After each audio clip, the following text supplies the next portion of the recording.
नमस्कार, मैं राम प्रताप। आज आपको प्रव्रजन के बारे में बताऊंगा, माइग्रेशन के बारे में बताऊंगा। और ये जो है एमपीपीएससी मेंस का हिस्सा है, ठीक है। तो ये चीज़ ध्यान रख रहिएगा, इसी को ध्यान में रख के बता रहा हूँ। प्रव्रजन जो है अगर साधारण भाषा में समझे तो एक स्थान से दूसरे स्थान को जो जाना है, जो निवास स्थान आपका चेंज हो रहा है, उसी को प्रव्रजन कहते हैं, ठीक है।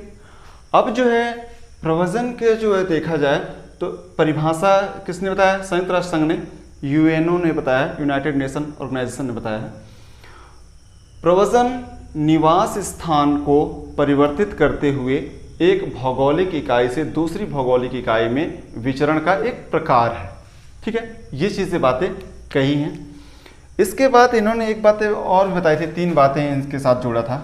एक तो निवास स्थान बदलना चाहिए, ठीक है ना, निवास स्थान का बदलाव हो। दूसरा, निवास जो है स्थायी रूप से बदले, ठीक है। और एक जो है भौगोलिक बदलाव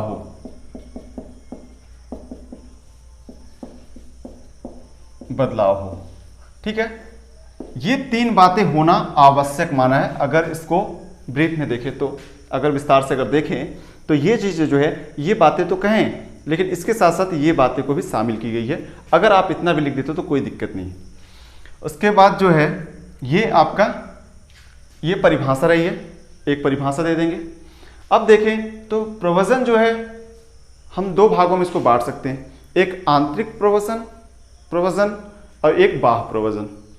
आंतरिक प्रव्रजन में आप देखेंगे जो एक राज्य से दूसरे राज्य में जा रहे हैं, ठीक है, अंतर्राज्यीय प्रव्रजन, ठीक है। एक जिला से दूसरे जिला में प्रवास करके जा रहे हैं। होता क्या है, आप देखेंगे भौगोलिक परिवर्तन। अगर एक पंचायत से काम करने के लिए दूसरे पंचायत जा रहे हैं तो भी प्रव्रजन कहलाएगा वो। एक जिला से दूसरे जिला में प्रव्रजन करके जा रहे हैं काम करने, तो भी प्रव्रजन कहलाएगा ये, क्योंकि भौगोलिक स्थान बदल रहा है ना आपका, ये चीजें। तो ये ध्यान रख लेना।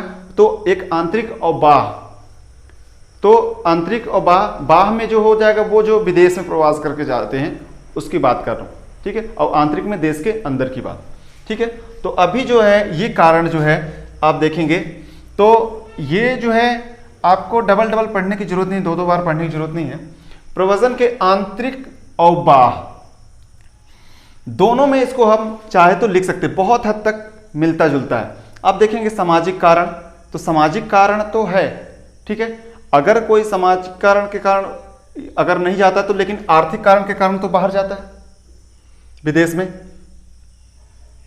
राजनीतिक कारण के कारण जाता है, ठीक है, धार्मिक कारण या सांस्कृतिक कारण के कारण भी चला जाता है। तो बहुत सारी चीजें पॉइंट जो है आप देखेंगे वो बाह्य प्रव्रजन से भी मिलते हैं। तो ये जो है ये आंतरिक प्रव्रजन के कारण है, ठीक है।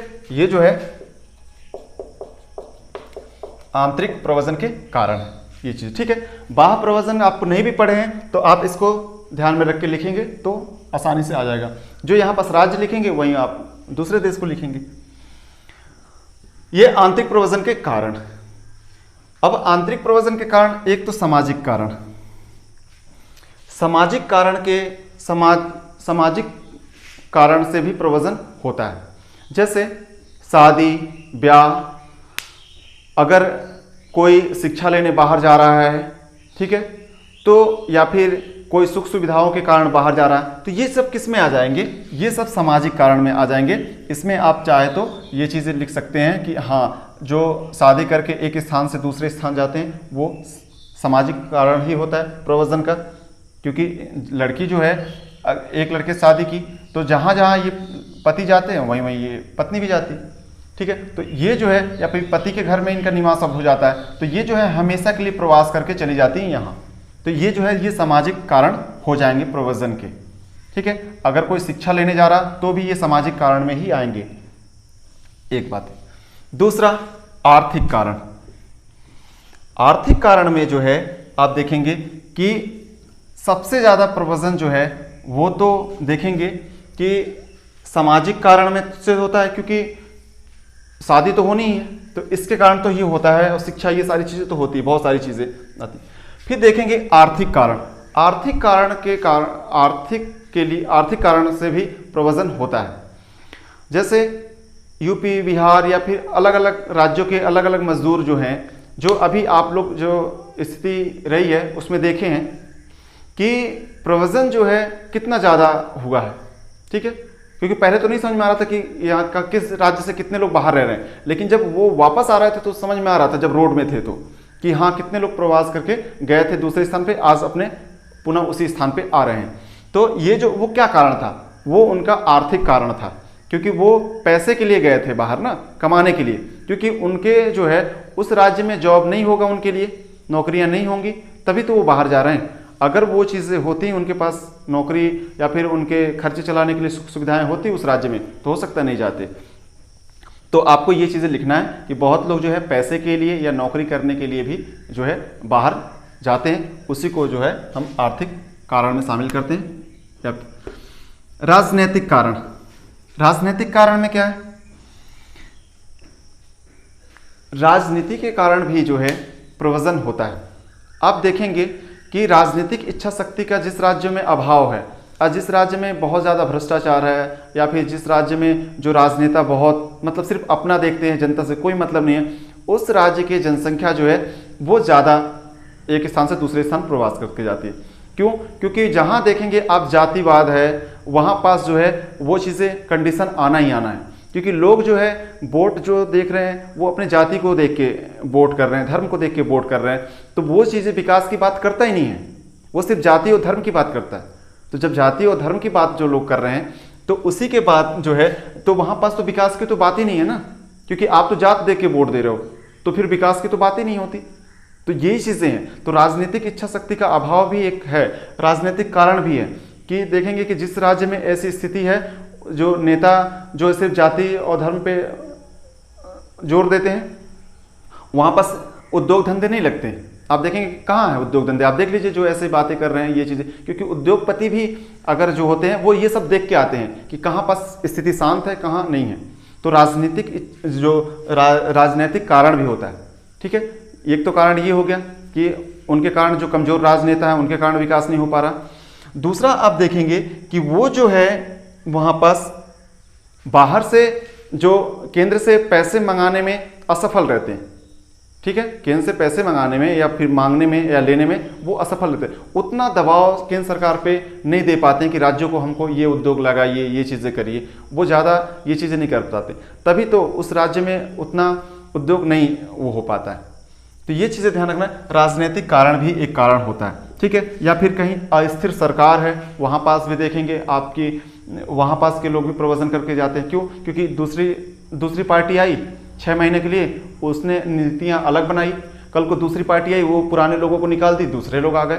तो इसके कारण भी जो होता है, अस्थिर सरकार के कारण भी जो है वो प्रव्रजन होता है। ठीक है, तो ये राजनीतिक कारण में रहा। प्राकृतिक कारण। प्राकृतिक कारण आप देखेंगे बाढ़ है, अभी जो कोरोना महामारी है उसके कारण भी जो एक स्थान से दूसरे स्थान तो गए ना, मुंबई से, दिल्ली से, या फिर दूर दूर से देखेंगे आप यूपी, बिहार या फिर दक्षिण भारत में जहाँ जहाँ के भी मजदूर रहे, सब लोग अपने अपने गए, वो प्रव्रजन तो करके गए ना। क्यों? तो ये प्राकृतिक कारण था। ठीक है ना, कोई ये सब कारण नहीं थे, ये प्राकृतिक कारण था, क्योंकि कोरोना जो वायरस है उसके कारण जो महामारी फैली वो क्या है, वो प्राकृतिक कारण ही है कह सकते हैं हम। और अभी देखेंगे कि बरसात का समय स्टार्ट हो गया, तो जो बाढ़ आएगी उसके कारण जो प्रवास करके जाएंगे, ये भी चीज़ें यहाँ पास की जाएंगी। आगे सांस्कृतिक कारण आप देखेंगे। सांस्कृतिक कारण जो प्रव्रजन का एक कारण ये भी है, सांस्कृतिक कारण भी। आप देखेंगे जिनकी संस्कृति जिनसे मैच करती है वो ज़्यादा उसी की तरफ आकर्षित होते हैं। अगर मान लीजिए जैसे यूपी बिहार के ही ले लीजिए, अगर उनकी संस्कृति दक्षिण भारत में ज़्यादा मिलती जुलती नहीं है, तो या फिर उनको जो भाषा का दिक्कत होती है वो उधर नहीं जाते, वो ज़्यादा देखेंगे आप गुजरात हो गया, महाराष्ट्र हो गया, मतलब उधर तमिलनाडु या कर्नाटक तरफ नहीं जाएंगे, लेकिन इधर तक जहाँ तक इनके भाषा समझ में आती है वो ज़्यादा उधर आकर्षित होते हैं। ठीक है, आप देखेंगे तो वो उधर जाना ज़्यादा पसंद करते हैं, जबकि उस जो जहाँ पास उनकी भाषा समझ में नहीं आती, मतलब दूसरे को भाषा नहीं समझ में आती, वो वहाँ नहीं जाते हैं। ठीक है, तो ये भी चीज़ें हैं, सांस्कृतिक कारण भी है। जहाँ पास ये संस्कृति उनकी मिलती जुलती है वो ज़्यादा प्रवसन उसी तरफ होता है उनका, बाकी नहीं होता। ठीक है, और ये जो है धार्मिक कारण, आप देखेंगे कि इतिहास में बहुत सारे आपको मिलेंगे कि जो धर्म परिवर्तन करा के एक स्थान से दूसरे स्थान उनको ले जाया गया। तो ये चीज़ें जो है वो क्या है, धार्मिक कारण ही है। या फिर आज भी देखेंगे कि जो धर्म परिवर्तन जो कराते हैं या फिर जो भी चीज़ें चला रहे हैं, तो उनमें क्या होता है, उनमें भी प्रवचन कराते हैं कि हम यहाँ पास आ जाओ, ये अच्छा व्यवस्था कर देंगे, ये सारी चीज़ें कर देंगे। तो जो भी ये चीज़ें करते हैं वो धार्मिक कारण में ही आ जाते हैं, आप देखेंगे तो। और इसमें एक चीज़ और दिखेगी आपको कि जैसे कोई जाके कहीं जो धर्म स्थल होता है वहीं पास रह के वो आ जाते हैं। आप देखें बहुत लोग जो है बनारस में ही आके रह गए कि हम अपना प्राण यहीं त्यागेंगे। कुछ लोग जो है वृंदावन चले जाते हैं, कुछ लोग ये चीज़ चले, तो वो क्या है, वो अपने गांव को छोड़ के वहाँ गए हैं। ठीक है, वो भी कारण धार्मिक कारण में ही आ जाएगा। आगे जननांकिक कारण आप देखेंगे तो जो जनसंख्या है वो भी एक कारण है प्रवसन का। जन्म और मृत्यु दर भी इसमें भूमिका निभाती है। आप देखेंगे जिस क्षेत्र में पुरुषों की संख्या ज़्यादा होगी, ठीक है, तो उस क्षेत्र में महिलाएं प्रवास करके आएंगी। ठीक है, आप देखेंगे कि जिस क्षेत्र में पुरुषों की संख्या कम होगी तो महिलाएं तो प्रवास करके आएंगी बराबर करने के लिए। क्यों? क्योंकि सीधी बात, विवाह करके तो वहीं आना है उनको। तो ये चीज़ें देखेंगे आप कि वो जो है प्रवसन का एक कारण जो है जननांकिकी कारण भी है। जिस क्षेत्र में कम लोग हैं उस क्षेत्र में जो है आप देखेंगे वो भरपाई करने के लिए जाएंगे लोग बाग। जहाँ कम है जनसंख्या वहाँ अधिक से कम की ओर जाते ही जाते हैं, क्योंकि काम करना है या बहुत सारी चीज़ें भी होती हैं। तो ये ध्यान रख रहना है आपको। ये भी एक कारण जो है जननांकिकी कारण भी प्रवसन है।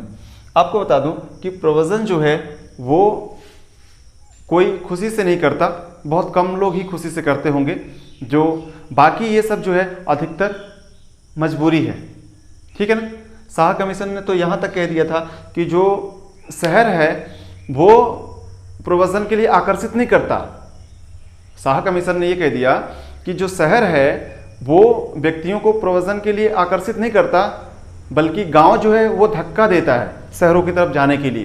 क्यों? क्योंकि सीधी बात है, गांव में जो है आधारभूत संरचना का अभाव है, कोई रोजगार नहीं है। वो चीज़ें देखेंगे बहुत कम ही क्षेत्रों में है, बाकी शहरों के इतना तो विकास नहीं है ना गाँव का, तो इसलिए तो प्रवसन होके जा रहे हैं लोग बाग। तो यही चीज़ें कहना है कि शहर जो है वो अपने तरफ आकर्षित नहीं करता, गांव धक्का देता है। तो ये सारी चीज़ें रही हैं प्रवसन में। प्रवसन की परिभाषा बता दिया, प्रवसन के कारण बता दिया, आंतरिक प्रवसन के।